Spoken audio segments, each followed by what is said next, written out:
김충곤 목사입니다. 지난주에 에스겔에 대해서 전반적인 내용을 살펴보았습니다. 오늘은 1장부터 3장까지 에스겔 소명에 관련된 부분을 함께 살펴보기를 원합니다. 느부갓네살 왕이 여호야긴 왕을 폐위했습니다. 그 이유는 바벨론에 조공하고 바벨론을 의지해야 되는데 이 여호야긴 왕이 멀리 있는 바벨론보다는 옆에 있는 애굽에 더욱더 의지하면서 조공을 했기 때문에 다시 바벨론 느부갓네살 왕이 쳐들어와서 여호야긴 왕을 잡아가고 시드기야 왕을 꼭두각시 왕으로 세웁니다. 이 여호야긴 왕이 잡혀갈 때 597년에 2차로 이제 포로로 잡혀가게 되는데요. 이때 에스겔 등이 이제 고급 인력 한 1만 명이 잡혀갑니다. 밑에도 나와 있지만은 이 605년 1차로 포로로 잡혀갈 때 다니엘과 세 친구가 나오고요. 이 다니엘이 잡혀가고 난 다음에 보면은 이 왕궁에서 고급 교육을 받습니다. 그리고 이 다니엘이 수석으로 졸업하게 되고 새 친구들과 함께 등록이 됩니다. 그 이야기는 나중에 다니엘서에 보면 또 나와 있고요. 그리고 2차로 잡혀갔을 때는 이 노역장으로 잡혀갑니다. 그발강가라는 그곳으로 잡혀가는데 주로 활동한 것이 델아빕 지역이라는 것입니다. 델아빕 지역.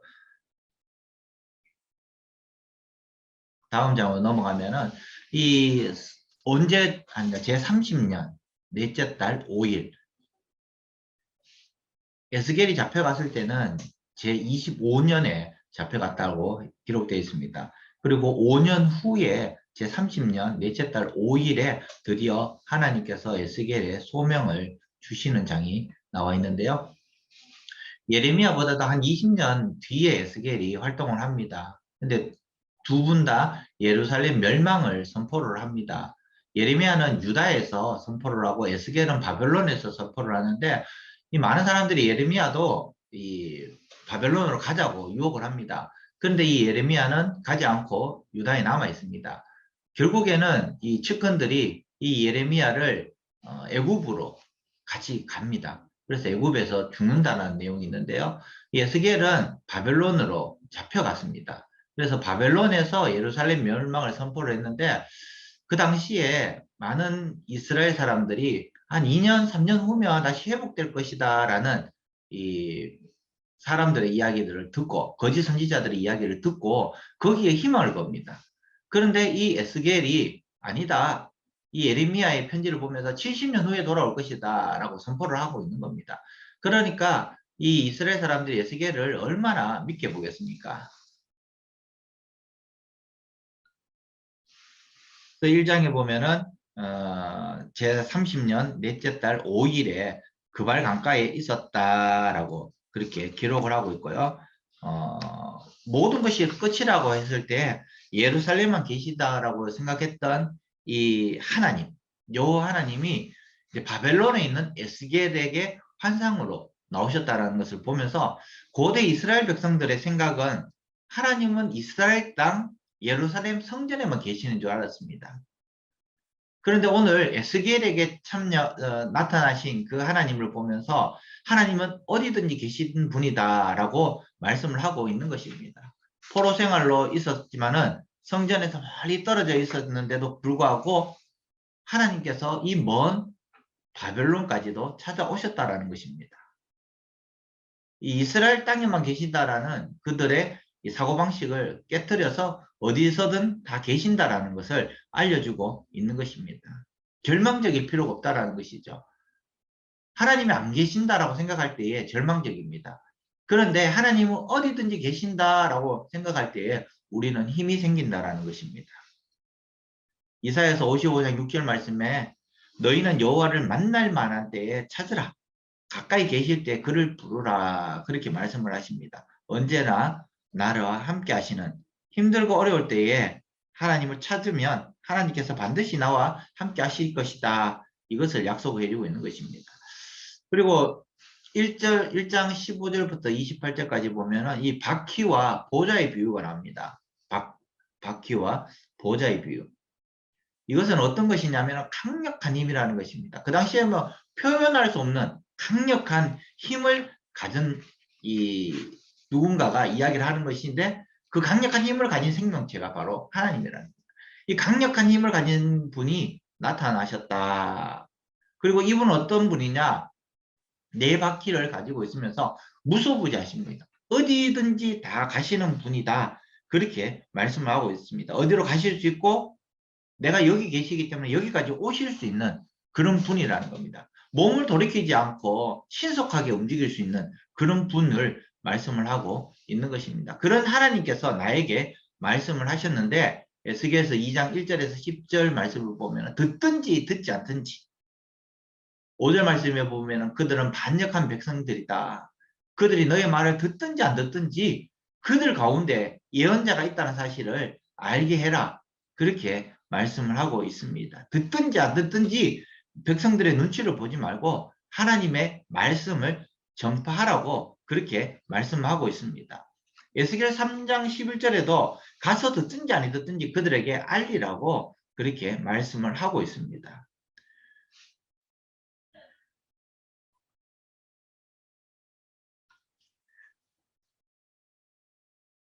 요나도 그 니느웨 백성들에게 하나님의 심판을 메시지 선포를 했습니다. 분명히 안 들을 것이다라고 생각을 했습니다. 그런데 가서 전하니까 어떤 역사가 일어났습니까? 왕부터 시작해서 모든 육축들까지도 금식하는 그 역사가 일어났습니다. 그래서 우리는 듣든지 아니 듣든지 전해야 될 사명을 가지고 있다라는 것입니다. 3장에 보면은 어떤 내용이 있습니까? 두루마리기를 먹어라. 두루마리를 먹어라. 포로 생활로 주눅이 들어있던 이 이스라엘 백성들에게 특별히 에스겔에게 귀한 사명을 맡깁니다. 그 사명을 맡기는데 어떤 사명을 맡기느냐? 경고의 메시지를 전하라는 겁니다. 해피한 좋은 이야기들을 해도 들을까 말까 한데 하나님께서는 이 에스겔에게 경고하라는 것입니다. 그 경고가 빼곡히 양쪽 면에 적혀있는 그 두루마리를 보여주라는 것입니다. 1절 말씀에 보면은 주님께서 또 나에게 말씀하셨습니다. 인자야, 내가 너에게 보여주는 것을 먹어라. 너는 이 두루마리를 먹고 가서 이스라엘 백성에게 전하라. 그렇게 말씀하고 있습니다. 무엇입니까? 경고가 빼곡히 양쪽에 적힌 두루마리를 보여주면서 두렵고 떨지 말라고 했는데 그 당시에 보면은 이 두루마리 일은 한쪽으로만 적게 되어 있습니다. 근데 양쪽에 두루마리에 이 경고가 빼곡히 적혀 있다는 것은 바로 그 죄가 많다라는 것을 보여주고 있는 것입니다. 화를 전하라고 이야기를 하니까 얼마나 두렵고 떨리겠습니까? 그런데 하나님께서는 두려워하지 말고 떨지 말고 가서 전하라고 그렇게 말씀하시면서 이것은 바로 파수꾼의 책임이라는 것입니다. 가령 내가 악한 사람에게 말하기를 너는 반드시 죽을 것이다 라고 말하면 너는 그대로 그들에게 경고해야 한다. 만일 악인을 깨우쳐주지 않거나 악인에게 말로 타일러서 그가 악한 길을 떠나서 생명이 구원받도록 경고해주지 않으면 그 악한 사람은 자기가 행한 악한 죄 때문에 죽겠지만은 너는 그 사람이 죽는 것에 대한 책임으로 너에게 물을 것이다. 그리고 19절에 내가 악한 사람에게 경고하고 깨우쳐 주었는데도 그가 그 악한 길에서 돌아서지 않는다면 그는 자기의 악한 일 때문에 죄값으로 받아 죽었기 때문에 나는 아무런 책임이 없다. 그렇게 말씀을 하고 있습니다. 결국에는 우리는 전해야 될 책임이 있다는 것을 말씀을 하고 있습니다. 전해야 된다는 것입니다. 우리는 하나님의 말씀을 전해라. 그런데 그들의 마음이, 그들의 몸이, 그들의 생각이 너무 굳어있기 때문에 너희 말을 듣지 않겠다. 너를 민망하게 할 수도 있겠다. 그렇기 때문에 하나님 어떻게 합니까? 민망하게 할 수 있기 때문에 하나님께서는 너는 더 얼굴에 철판을 깔게 하고 너희 마음을 강하게 하겠다. 그렇게 말씀을 하고 있는 것입니다. 결국에는 하나님의 말씀을 선포하기 위해서 하나님께서 우리와 함께 하시고 우리에게 담대한 마음을 하나님께서 주신다라는 것입니다. 그 파수꾼의 책임을 우리는 잘 감당해야 한다라는 것이죠. 9절 말씀에 보면은 내 이마를 바위돌보다 더 굳게 앓겠다. 금강석보다도 더 단단하게 만들어 놓을 것이다. 그렇기 때문에 너는 두려워하거나 겁내지 마라. 그렇게 말씀을 합니다. 오랫동안 신앙생활한 사람들에게 있어서 이것이 어떻게 보면 이 매너리즘이라고 이야기할 수 있습니다. 신앙생활을 오래 했기 때문에 매너리즘에 빠져서 얼굴이 굳게 되고 또 마음이 안 열립니다. 하나님의 말씀이 선포되는데도 불구하고 하나님의 말씀을 듣지 않고 내 생각에 빠져 있는 그런 경우들이 많이 있습니다. 이스라엘 백성들이 바벨론으로 포로로 끌려갔지만은 그들의 생각에 빠져 있었던 이 바벨론 포로들에게 이 에스겔은 하나님의 말씀을 선포합니다. 그런데 이 하나님의 말씀이 바벨론의 에스겔의 이야기가 아니라 하나님의 말씀이다라는 것을 말씀해주고 있는데 26절을 보면은 너 더욱이 내가 너의 혀를 이 편장에 붙여서 말을 하지 못하는 벙어리로 만들 것이니 너는 더 이상 사람들을 꾸짖지도 못할 것이다. 말을 못하게 한다는 것입니다. 그리고 난 다음에 다시 말을 하게 하겠다는 겁니다. 왜 잠시 말을 하지 못하게 만드셨을까? 27절 말씀에 그 이유가 나와 있습니다. 그러나 내가 너에게 다시 말할 때는 너의 입을 열어줄 것이다. 그러면 너는 주 여호와께서 이렇게 말씀하셨다라고 그들에게 말해야 한다. 들을 사람도 있고 듣지 않은 사람도 있을 것이다. 왜냐하면 그들은 나에게 방한항하는 백성들이기 때문이다. 그렇게 말씀합니다. 하나님께서 열어주셔야지 내가 말을 하고 하나님께서 닫으시면 내가 어떠한 말도 하지 못한다라는 것입니다. 그래서 이 전도는 내가 하지만은 그렇다고 내 힘으로 하는 것이 아닙니다. 전도는 하나님의 강한 손에 붙들렸을 때 할 수 있는 것이 전도입니다. 그래서 우리가 전도하러 나가기 전에 성령께서 나와 함께 해주십시오. 하나님께서 나와 함께 해주십시오. 삼위의 하나님 나와 함께 하십시오. 그렇게 기도하고 나갈 때에 하나님께서 반드시 나와 함께 하시고 또 반드시 나와 내가 만날 자를 만나게 하신다라는 것이죠.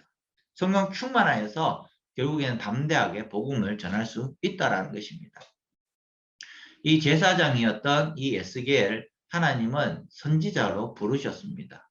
그리고 하나님께서는 이 강팍한 심령을 가지고 있는 이 이스라엘 백성들 앞에서 담대하게 하나님의 말씀을 전하라고 하십니다. 이 하나님의 말씀은 이 에스겔의 말이 아니라 하나님께서 입에 넣어 주셔야지 할 수 있는 말이었기 때문에 방금도 봤지만은 하나님께서 말을 닫으시면 열 수가 없었고 또 하나님께서 이제 열어 주실 때에 담대하게 그 말씀을 전할 수 있다라는 것입니다. 우리 사랑하는 성도 여러분, 오늘은 에스겔 1장부터 3장까지 소명에 대해서 살펴봤습니다. 이제 다음부터는 이 이스라엘이 어떤 죄를 지었는지에 대해서 함께 살펴볼 것인데요. 코로나가 지금 많이 우리 주위에 있습니다. 기도하시면서 정말 이 코로나로부터 보호해 주십시오. 함께 기도하시고요. 또 우리가 오늘 함께 살펴본 이 에스겔 하나님 지혜의 눈을 열게 하셔서 정말 바로 깨닫게 해 주십시오. 함께 기도할 수 있기를 바랍니다. 네, 감사합니다. 수고하셨습니다.